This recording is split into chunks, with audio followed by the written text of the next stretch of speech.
25 दिसंबर को बड़ा दिन माना जाता है। इसी दिन को क्रिसमस भी कहते हैं। दिखाते हैं कि क्राइस्ट का जन्म 25 दिसंबर को ही हुआ था। एक तबेले में हुआ था जहाँ पर घोड़े रहते थे और बहुत ही गुप्त रूप से उनका जन्म हुआ। लेकिन वही जीसस कैसे जीसस क्राइस्ट बन गया, जिसके द्वारा क्रिश्चियन धर्म की स्थापना हुई। तो आज के ही दिन दुनिया भर में जितने भी क्रिश्चियंस हैं वो इसी दिन को बड़ा दिन मान करके बहुत कुछ मनाते हैं, बहुत खुशियाँ मनाते हैं। आज से कहा जाता है कि जब क्राइस्ट का जन्म हुआ तो उस समय चारों ओर दुख का वातावरण तो था ही, और क्राइस्ट का जन्म हुआ मानव में सुख शांति लाने के लिए, मानव में प्यार भरने के लिए, क्योंकि क्राइस्ट का यही संदेश था कि लव योर नेबर, सबसे प्यार करो। क्योंकि उस समय एक नफ़रत का माहौल था। लेकिन कैसी बड़ी विडंबना कि इतनी महान हस्ती को भी लोगों ने समझा नहीं और एक दिन उसे सूली पर चढ़ा दिया। लेकिन उनके विचारों ने सारे दुनिया पर अपना वर्चस्व जमाया और आज क्रिश्चियन धर्म हम देखते हैं सारी दुनिया में फैला हुआ है। और केवल क्रिश्चियन धर्म के लोग ही नहीं, लेकिन सभी लोग आज के दिन बहुत खुशियाँ मनाते हैं। अब ये क्रिसमस या 25 दिसंबर का महत्व क्या है?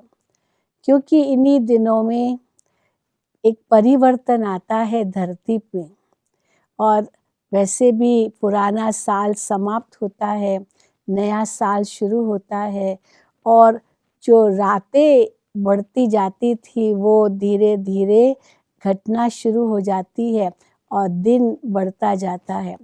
तो ये भी कह सकते हैं कि एक परिवर्तन की वेला है, जिस समय अज्ञान अंधकार समाप्त होता है और प्रकाश का सवेरा जागृत होता है।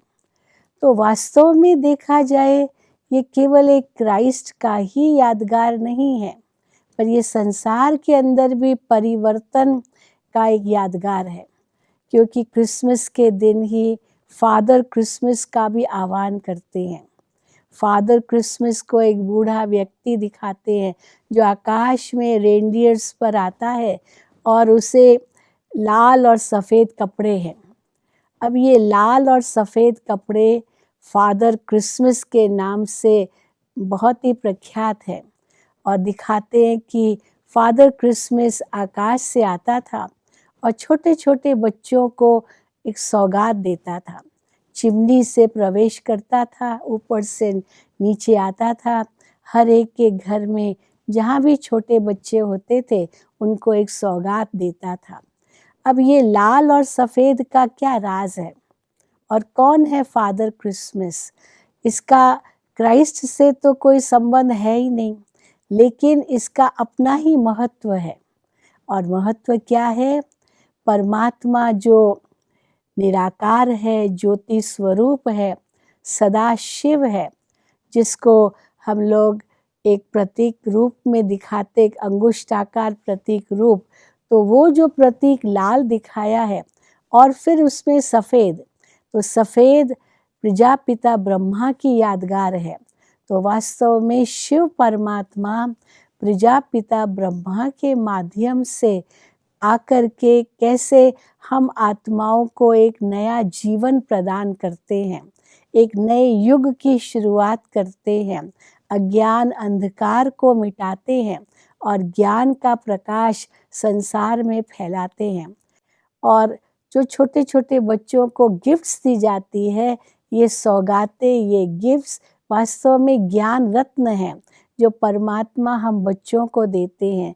ये केवल छोटे बच्चों की बात नहीं है, लेकिन हम सब आत्माएं हैं, एक परमात्मा की संतान है, आपस में भाई भाई हैं, बच्चे हैं।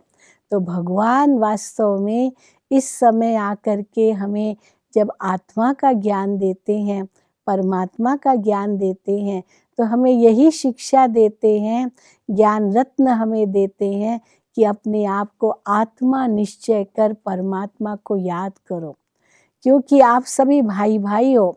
तो भाई भाई का प्रेम आपस में कितना होना चाहिए, पर ये तब होगा जब हम एक पिता की संतान अपने आप को मानेंगे।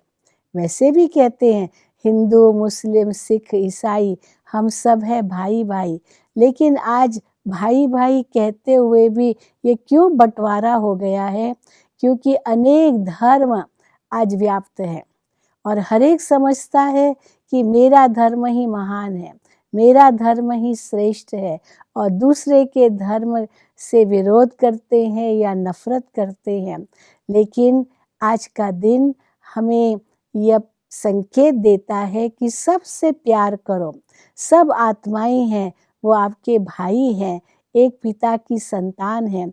यही वास्तव में क्राइस्ट ने भी बताया और साथ साथ परम पिता परमात्मा भी हमें यही शिक्षा देते हैं, क्योंकि आज इस प्रेम के अभाव के कारण ही आज संसार में इतने युद्ध हो रहे हैं, इतनी लड़ाइयाँ हो रही है, इतने झगड़े हो रहे हैं, परिवार में इतना तनाव है, भाई भाई एक दो के दुश्मन हो गए हैं।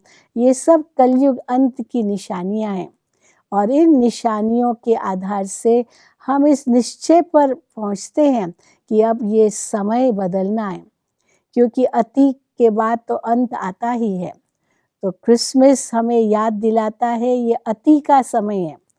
आज भी हम देखते हैं चारों तरफ कैसे बर्फ़ पड़ रही है, इतनी ठंडी है, चारों ओर विंटर का सीज़न है, लेकिन इस विंटर के सीज़न में भी एक सफ़ेदी है, एक सुंदरता की निशानी है।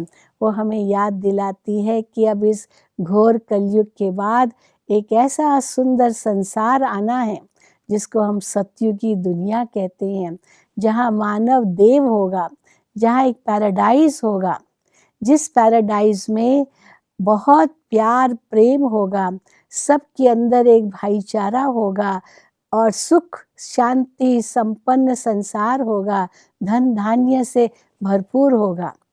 वैसे क्रिसमस के दिन सब आपस में मिठाइयाँ बांटते हैं, एक दो का मुख मीठा करते हैं, गले लगते हैं, नए कपड़े पहनते हैं, नए साल का आह्वान करते हैं, तो बहुत खुशियाँ मनाते हैं।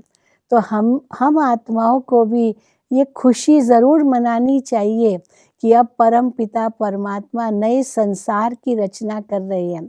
ये घोर कलयुग जो दुखमय संसार है, अज्ञान अंधकार है, जो इतनी भयंकर रातें हैं, बेहद की रातों के रूप में, वो आज के दिन हमें एक आश्वासन मिलता है कि ये सब खत्म होने वाला है, ये सब नष्ट होने वाला है और फिर से एक नया संसार आना है।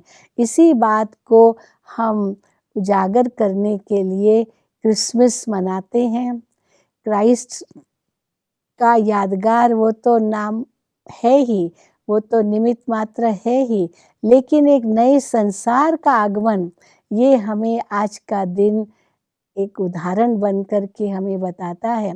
तो क्यों ना हम कुछ ऐसे संकल्प करें कि हम अपने जीवन को ऐसा पवित्र और योगी बनाएंगे जैसे क्राइस्ट स्वयं थे, तो हम भी ऐसा बन जाएंगे और उन्होंने जो कुछ कहा उनका अनुसरण करेंगे, क्योंकि परमात्मा भी अब हम आत्माओं को उसी नई दुनिया में चलने के लिए, अनुसरण करने के लिए जो शिक्षाएं देते हैं वो हमें धारण करके अपने जीवन को श्रेष्ठ बनाना है।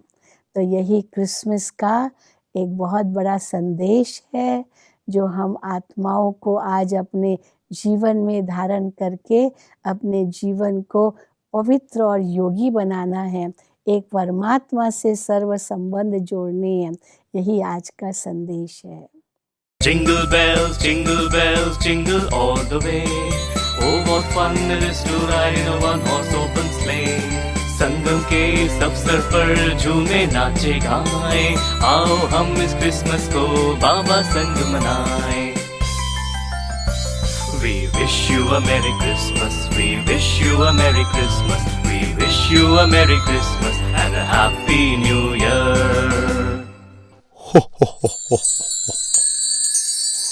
Merry Christmas.